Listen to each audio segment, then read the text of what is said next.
Welcome back, everyone. Today, we're diving into a super fascinating pop culture premise that completely changes the way we look at one of the most iconic television shows of all time. I mean, imagine if the six friends we grew up watching never stayed connected after their final goodbye. In this explainer, we're going to walk through an alternate, completely permanent goodbye for the group. We'll look at the psychology of friendship, the harsh reality of growing apart, and what really happens when a chosen family dissolves. Okay, let's dive into this. I want you to picture a really jarring alternate reality for a second. No surprise visits, no holiday reunions, no coffee catch-ups. Just six people walking away from one chapter of their lives, forever. Now, at first glance, that might not sound too shocking. After all, people move on, right? Friends drift apart. Life gets busy. But we're talking about Rachel, Ross, Monica, Chandler, Joey, and Phoebe. What if they truly went their separate ways, permanently? Would they have been happier, or would they have lost something totally irreplaceable? Now, think about the stark contrast here. The finale we all know and love ended with this beautiful, hopeful image. The apartment keys left behind on the counter, stepping into the future together. As an audience, we were left believing that even though life was changing, their bond was going to remain completely intact. But our alternate ending here, it's a clean break. Imagine they leave those keys, walk out that door, and literally never speak again. Section 1. The permanent goodbye and separate paths. To really understand the stakes of this clean break, we need to break down exactly what this would look like for each of them. So here's how the board is reset. Rachel boards her flight to Paris, and she never reconnects with the group. Ross channels all his energy into his academic ambitions and his daughter. Monica and Chandler settle into family life way out in the suburbs, far away from the chaos of Manhattan. Joey keeps chasing acting opportunities totally solo. And Phoebe, probably more than anyone, embraces these wild, unpredictable adventures with her husband Mike. You know, at first, this independence might actually feel kind of exciting. A clean break might give them the space to completely reinvent themselves. Which brings us to Section 2, the illusion of independence, or thriving in isolation. Let's explore why these characters might initially seem better off on their own. For years, these six people had been deeply intertwined. They knew each other's deepest secrets, their worst heartbreaks, their biggest victories, and of course, their most embarrassing moments. Without being constantly pulled back into old dynamics and old drama, each person could fully dedicate themselves to their own personal ambitions. Rachel could completely crush it in her fashion career.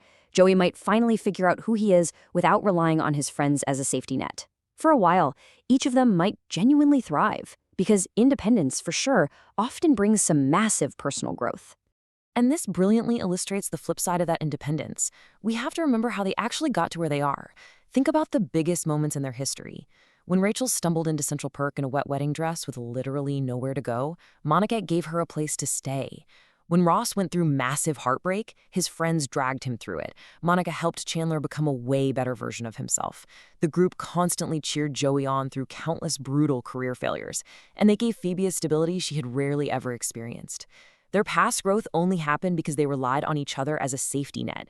Without those relationships, many of their greatest personal transformations might never have happened at all. Section 3. Power of the chosen family, 10 years later. Let's fast forward a decade and examine the long-term psychological effects of them permanently separating. On the surface, a decade down the line, life is highly successful. Rachel's become a major figure in the fashion world. Ross is super respected in his academic field. Monica and Chandler have successfully built this loving family. Joey's found moderate success as a working actor. And Phoebe is out there living life entirely on her own terms. Everything looks incredibly good. Yet something fundamental is missing. Because, as we're about to see, success and connection are two entirely different things. The psychology behind this is honestly fascinating. Human beings are by nature deeply social creatures. Decades of psychological research show that meaningful relationships are actually among the strongest predictors of happiness and long-term well-being. Those six weren't just pals hanging out in a coffee shop drinking lattes. They were each other's entire support system. They were a chosen family. And chosen families often become just as important, if not more so, than biological ones for giving us the stability and care we need to navigate life. Section 4, the gradual fade and losing the foundation. This leads us to the pretty melancholic reality of what happens when that core support system is lost. The tragic thing about this alternate ending is that the people who once celebrated the big stuff, the promotions, the birthdays, the weddings, the personal victories, are simply no longer there. Without regular contact, those small, everyday life moments just begin disappearing. The inside jokes slowly fade. The shared memories become these distant, dusty stories. And eventually, because the people who actually celebrated those victories are gone, some of those amazing memories might stop being told altogether. Let's move to and see how this builds. Because losing a friendship rarely happens all at once in some massive explosion. It happens gradually. A missed phone call turns into a missed year. A casually postponed visit eventually becomes a completely forgotten tradition. Before long, people who once felt absolutely inseparable become little more than strangers who just happen to share a past.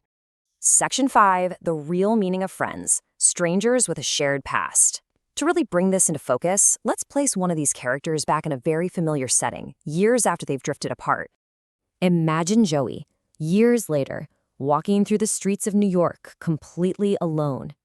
He turns a corner, and he passes Central Perk. He stops, and he looks through the glass. Instantly, the coffee shop brings back a flood of vivid memories. He remembers Monica obsessively cleaning the apartment upstairs, Ross talking endlessly about dinosaurs to literally anyone who would listen, Phoebe singing bizarre songs that absolutely nobody asked for. He remembers Chandler making sarcastic jokes during the most serious, heavy moments, and Rachel slowly learning how to stand on her own 2 feet. The weight of a decade of inside jokes and shared history just settles on him. For a brief second, Joey smiles at the glass. Then he keeps walking. There's no reunion. There's no conversation. Just memories. And that is the saddest part of all. While they all survived and found success on their own, they completely lost their emotional foundation. The crucial point here is beautifully summarized by a central theme of the show itself. It was never really about the coffee shop or the cool apartments or even the romantic relationships. At its heart, it was about people choosing each other over and over again. You see, friendships require massive, active effort. They survive because people make the time for them, even as their lives constantly change. If the group permanently separated, sure, they'd achieved many of their dreams, but they'd lose the one thing that helped them survive every single challenge along the way: each other.